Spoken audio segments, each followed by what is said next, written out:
I'll never forget the moment my sister's husband Greg decided to play funny guy at our family reunion last Sunday. He stood up, beer in hand, and sneered. Guess Tara's finally useful for something popping out a kid after years.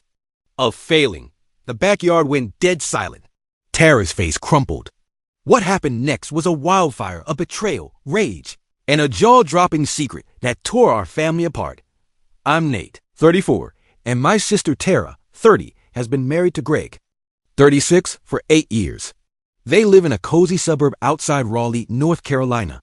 Tara's a graphic designer, working long hours to keep their mortgage paid, while Greg, a freelance consultant who hasn't landed a gig in years, lounges at home. Tara's been through hell 3 miscarriages in 5 years, each one, carving out a piece of her heart. This pregnancy, now 8 months along, felt like a miracle. We planned the reunion at our parents' sprawling backyard to celebrate her baby, a boy, due in a month. Mom strung up fairy lights, Dad grilled ribs, and our cousins brought their famous peach cobbler. It was supposed to be joyful. Greg, though, he's got this knack for jokes that cut like knives. Always has. He thinks he's the life of the party, but really, he's just cruel. Tara's learned to swallow it, forcing smiles while he mocks her in front of everyone. I've seen it for years, little digs about her cooking, her weight, her failure to give him a kid. We all let it slide, hoping he'd grow up. Big mistake. That Sunday, Greg was already 3 beers deep by noon. The air smelled of charcoal and sunscreen. Kids were splashing in the kiddie pool, and Tara was glowing, cradling her belly in a flowy blue dress. Then Greg started. Tara's finally pulling her weight as a wife. He slurred, winking at our uncle. Took her long. Enough to get this kid right. People shifted uncomfortably. Tara stared at her plate, her fork trembling. I wanted to punch him, but Mom shot me a look. Don't make a scene. It got worse.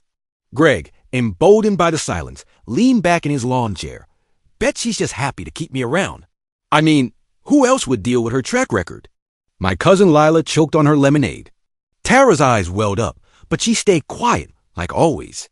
I could feel the tension coiling, ready to snap. Why didn't we stop him? Why did we let this jerk ruin everything? Then Greg crossed a line no one saw coming. He stood, swaying, and pointed at Tara. You know, I'm not even sure this kid's mine. Maybe she snuck off with some guy who could actually get the job done. The words hit like a grenade. My dad froze, tongs in hand. My aunt gasped. Tara's face went from pale to crimson. I thought she'd cry, run, anything. But she didn't. Tara stood, slow and deliberate, her chair scraping the patio. Her voice was ice. You want the truth, Greg? You're right. This baby isn't yours. I've been seeing someone else for 9 months. Someone who doesn't treat me like trash. I'm done with you. Done with this marriage. Done with your pathetic ego. She turned to us, tears streaming, but her voice steady. I'm sorry you had to see this, but I'm free now. She grabbed her purse, walked to her car, and peeled out of the driveway. The backyard was a graveyard. Greg's jaw hung open, beer forgotten in his hand. He started yelling, she's lying. She's just mad. Someone stop her. Nobody moved. My mom whispered, oh, Tara? My dad just stared at the ground. I felt like I'd been slapped. Tara? An affair? It didn't add up, but her words burned with truth. Greg stormed off, calling an Uber, leaving us in stunned silence. Now, Greg's crashing on my couch in my Durham apartment, begging me to call Tara and fix this. He's a mess, crying 1 minute, raging the next, insisting she's bluffing. But I can't shake the image of Tara's face, like she'd finally shed a weight she carried for years. I love my brother-in-law, but his cruelty built this. Bomb. Did Tara really cheat, or was this her escape? I'm torn, and it's only getting worse. Tara's words at the reunion were a sledgehammer to my chest. She was gone, tires screeching, leaving Greg's cruelty exposed and our family reeling. Now, he's sprawled on my couch, reeking of whiskey, begging me to call her. She's lying. Nate, she loves me. His eyes are wild, desperate. But I see Tara's face broken, then fierce. Did she mean it? An affair? I'm drowning in doubt. I'm still Nate, 34, stuck in Durham, North Carolina, with Greg turning my apartment into a war zone. It's been 3 days since the barbecue blew up. My 1 bedroom is a mess, empty takeout containers. Greg's unwashed clothes and the stench of his chain smoking. Tara hasn't answered my texts, and Greg's spiraling. He's unemployed, living off Tara's graphic design gigs, yet he's always acted like she owed him. Her 3 miscarriages? He called them. Her failures. I should have decked him years ago. Monday morning, I'm sipping coffee, trying to work remotely, when Greg stumbles out hungover. Call her, Nate.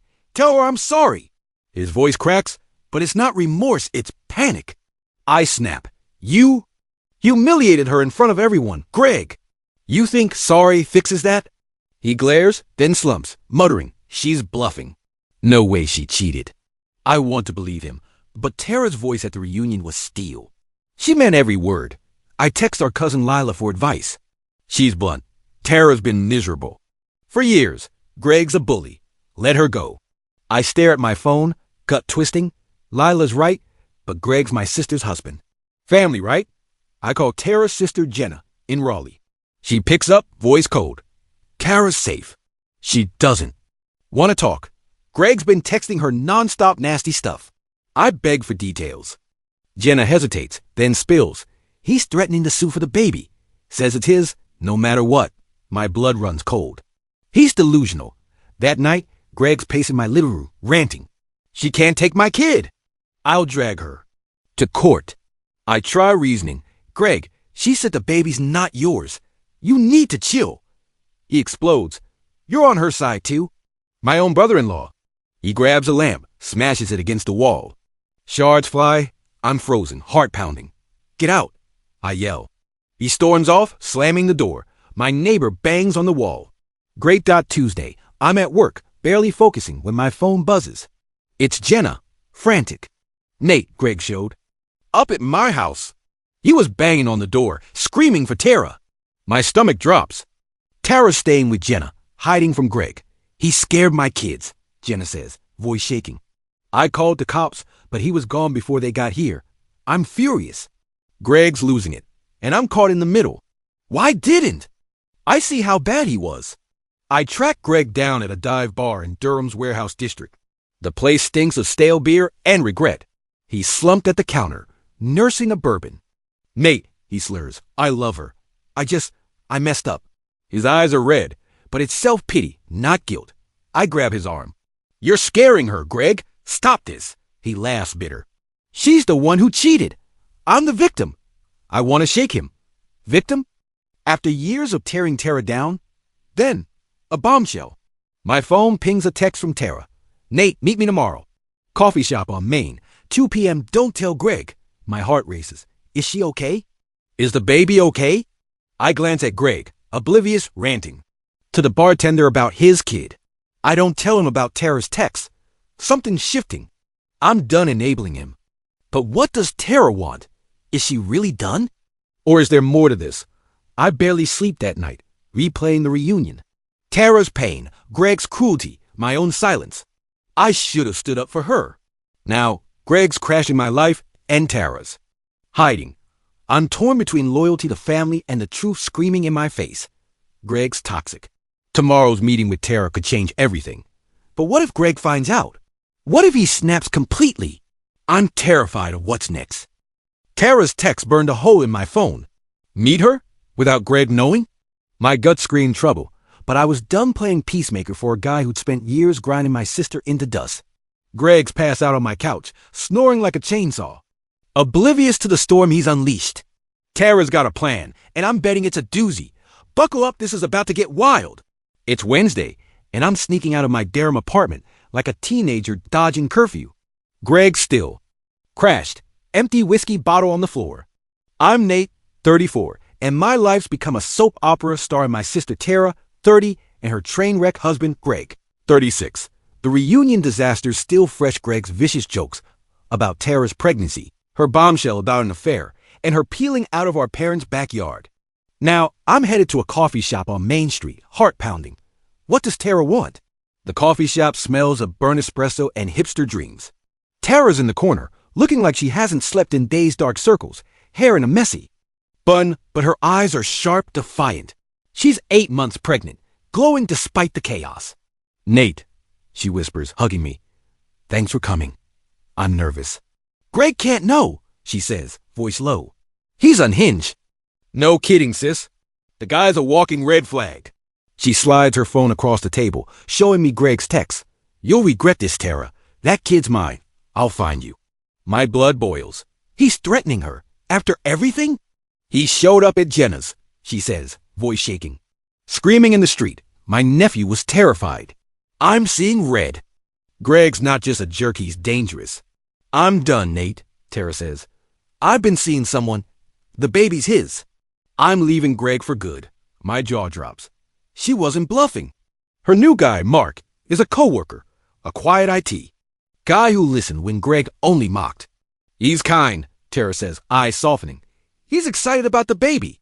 Unlike Greg, who called her a broken machine after every miscarriage. I'm torn cheating's wrong, but Greg pushed her to this. I'm moving in with Mark, she says. New city, new life. I'm stunned. A fresh start with a baby that's not Greg's? Savage move, Tara. Then the kicker. I'm filing for divorce, she says, pulling out papers and a restraining order. Greg's been stalking me. She shows me more texts, Greg calling her vile names, threatening to take back what's mine. My stomach churns. He's been to my office, Nate. My boss had to escort him out. I'm livid. Greg's acting like a B-movie villain. Help me, Nate, Tara pleads. Keep him away. I nod, but my mind's racing. How do I stop a lunatic? I get home and Greg's awake, pacing like a caged animal. Where were you? He snarls. I lie. Work. He's paranoid eyes. Darting. You talked to Tara? She's lying about the affair, right? I dodge. She's not talking, Greg. He slams his fist on my counter. She's mine. That baby's mine. He's delusional. I'm done coddling him. You're scaring her, man.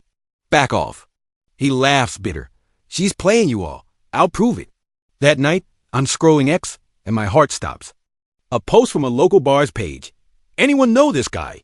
Got drunk, started a fight, claimed his wife stole his kid. It's Greg's mugshot, eyes wild, unhinged. He's been banned from half the bars in Durham. I'm furious. He's not. Just ruining Tara's life, he's torching his own. Then, my phone buzzes. Jenna again. Nate, Greg's outside my house, again. Cops are coming. Oh, hell no. I race to Jenna's in Raleigh, tires screeching. Cop cars flash in the driveway. Greg's in handcuffs, yelling, Tara's lying. I just want my family. The neighbors are gawking. Jenna's shaking, her kids peeking through curtains. The cop says Greg tried breaking in. Breaking in? I'm done. Tara's right. He's dangerous. I tell the cop about the text, the stalking. They haul Greg away. I'm shaking, betrayal and rage mixing like a bad cocktail.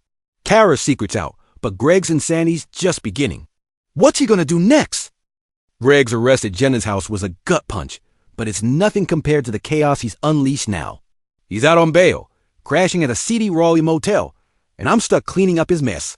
Tara's hiding, pregnant and terrified, while Greg's spiraling into a black hole of rage and denial. He's convinced he can win her back. Win her, huh? He's about to lose everything. I'm Nate, 34, still reeling from this nightmare in Durham, North Carolina. It's been a week since Greg tried breaking into Jenna's house, screaming about Tara's lies. My sister Tara, 30, is 8 months pregnant with another man's baby, planning to ditch Greg for good. He's 36, jobless, and obsessed.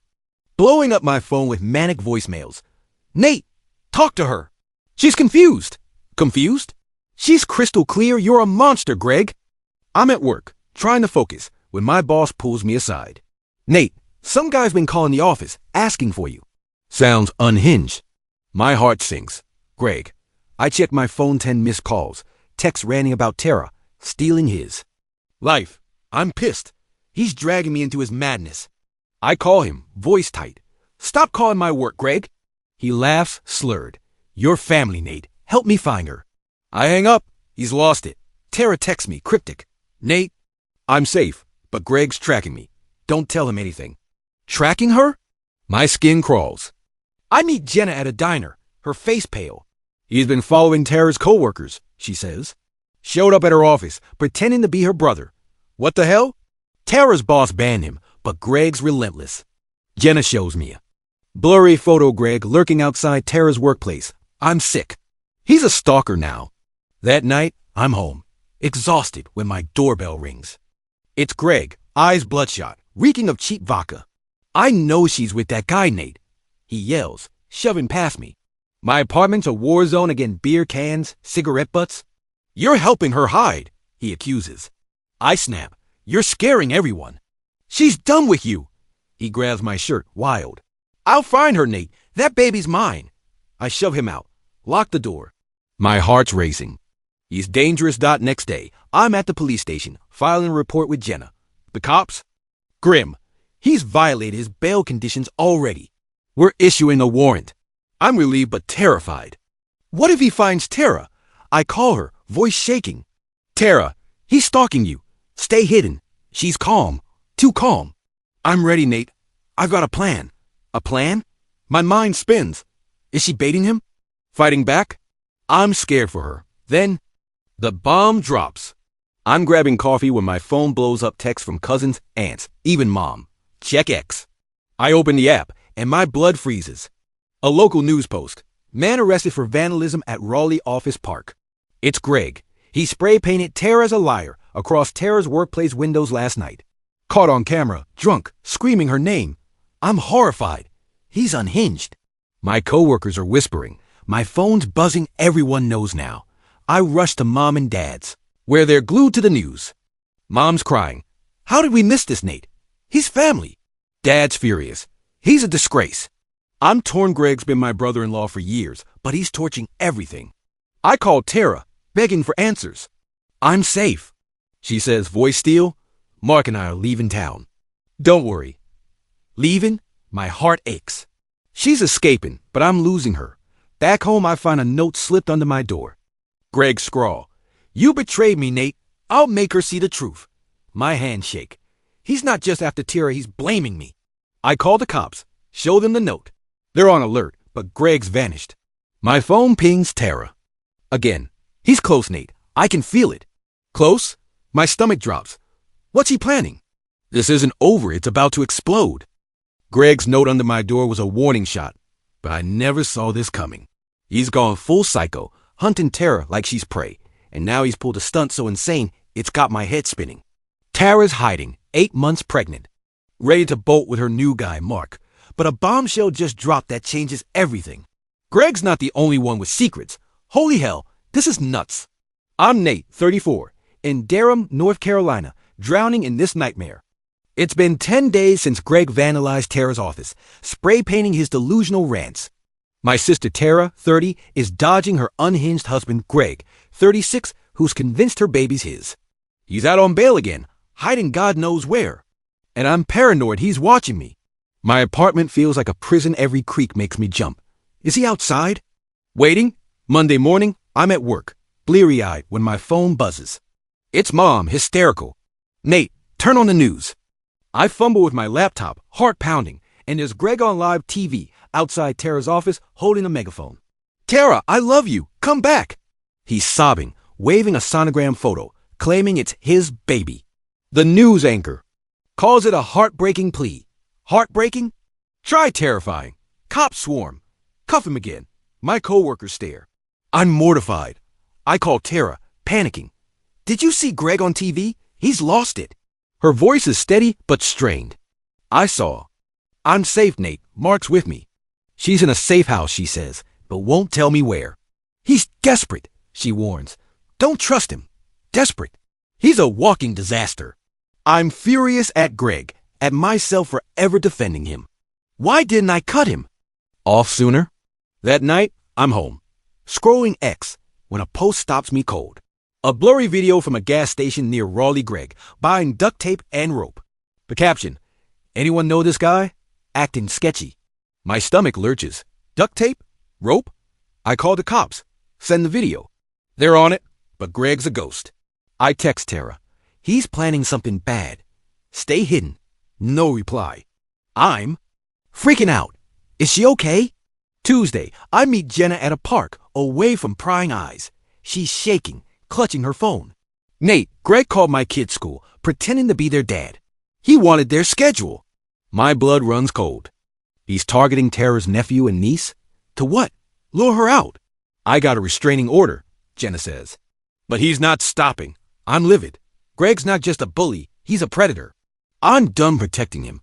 Then, the twist hits like a freight train. My phone rings unknown number. I answer, cautious. It's Mark, Tara's new guy. Nate, you need to know something, he says, voice low. Tara didn't cheat. The baby's not mine. It's not Greg's either. My brain stalls. What? She used a sperm donor, he says. Greg was so cruel about her miscarriages. She couldn't tell him. She was going to leave him before the reunion. I'm floored. Tara's been carrying this alone? Mark explains. Tara planned to raise the baby solo, but Greg's abuse pushed her to confide in Mark. Their affair was emotional support, not romance. The reunion outburst? A desperate lie to escape Greg's grip. I'm reeling. Tara's not a cheater, she's a survivor. But why didn't she tell me? She was ashamed, Mark says. She wanted to protect you. Protect me? I'm her. Brother, I feel betrayed, relieved, and furious all at once. I'm driving home, mind racing when my phone pings. A voicemail from Greg, chillingly calm. Nate, I found her. I'm going to get my family back. My heart stops. Found her? How? I call Tara, no answer. I call Mark, he's frantic. She's gone, Nate. She left the safe house an hour ago. Gone? My vision blurs. Greg's out there, armed with rope and rage. Tara's alone. The baby's due any day. I slam the gas. I have to find her before he does. This is life or death now. Greg's chilling voicemail, I found her, haunts me as I speed through Raleigh's streets. Tara's missing, 8 months pregnant, and Greg's a ticking bomb with rope and duct tape. My sister's life is on the line, and I'm racing against time. Then a truth so wild it flips everything. This isn't just about Greg's obsession. It's about Tara's triumph. Buckle up. This ends with a bang. I'm Nate, 34, tearing through Durham suburbs, heart slamming in my chest. It's Thursday, 2 weeks since Greg's TV stunt, and my world's a dumpster fire. Tara, 30, vanished from her safe house after Mark dropped a bombshell. No affair. Just a sperm donor baby to escape Greg's cruelty. Greg, 36, is out there, unhinged, thinking he can claim a kid that's not his. My phone silent. No word from Tara. I'm terrified. I call Jenna, voice shaking. Any sign of Tara? She's frantic. Nothing. Mark searching. But Greg's been spotted near her old apartment. My stomach drops. That's where Tara stashed her stuff before hiding. I gun it to the complex, tires screeching. The parking lot's dark, street lights flickering. Then I see him, Greg, lurking by Tara's old unit, crowbar in hand. He's breaking in. I slam on the brakes, jump out. Greg, stop! He spins, eyes wild. She's here, Nate. I know it. I charge at him, adrenaline pumping. She's gone, you idiot. Leave her alone. He swings the crowbar, missing me by inches. I tackle him. We hit the pavement hard. He's screaming, she's mine, my family. I pin him, panting. You're done, Greg. Neighbors peek out someone. Calls 911. Cops arrive. Cuff him. He's sobbing. I just wanted my kid. Delusional to the end. I'm shaking relief, rage, disgust dotted the station. I'm giving my statement when my phone buzzes. Tara. Nate. I'm at the hospital. I'm in labor. My heart leaps. Labor? Now? I race to Duke Hospital. Mind spinning. Is she safe? Did Greg get to her? I find her in a delivery room, pale but fierce, Mark at her side. I'm okay, she gasps, gripping my hand. Greg didn't find me. Relief floods me, but I'm still wired. Where was she? She spills it between contractions. I left. The safe house to throw Greg off. Hid at a women's shelter. Smart, Tara. She knew he was closing in, so she played him, leaking false leads through a coworker. I wanted him caught, she says, eyes blazing.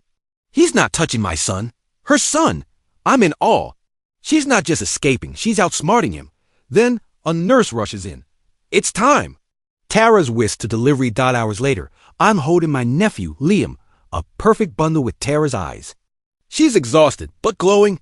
I did it, Nate, she whispers. I'm free. Mark's beaming. Not her lover, but her rock. I'm crying, proud as hell. But the story's not over. My phone pings a news alert. Greg's charged with attempted burglary, stalking, and violating the restraining order. He's facing years in prison. Good riddance. Then the explosive twist. At the station, cops show me Greg's car loaded with fake IDs, a burner phone, and a map marked with shelters. He was hunting Tara like a serial killer. But here's the kicker. Tara recorded his threatening voicemails for months, building a case. She gave them to the day before labor. I wanted him locked up, she tells me later, smirking. He thought he'd win. I played him. Savage, sis. I'm floored she turned his obsession into his downfall. A month later, Tara and Liam are settled in Asheville with Mark, starting fresh. Greg's in jail, awaiting trial, still ranting about his kid. I visit Tara, see her laugh for the first time in years. I'm done hiding, she says, cradling Liam. He's my victory. I'm choked up. She didn't just survive, she. Slade, Greg's locked away. Tara's free. And I'm done enabling his chaos. Catharsis? Hell yeah, this is her triumph. And I'm cheering. That's the end of today's story. Did things turn out the way you thought? Or were there some surprises along the way? Share your thoughts in the comments. I'd love to hear what you think. If you enjoyed this journey, don't forget to hit the like button. And if you haven't joined the community yet, now's the perfect time. Subscribe and turn on notifications so you're always the first to catch new stories. Thanks for watching, and I'll see you in the next adventure.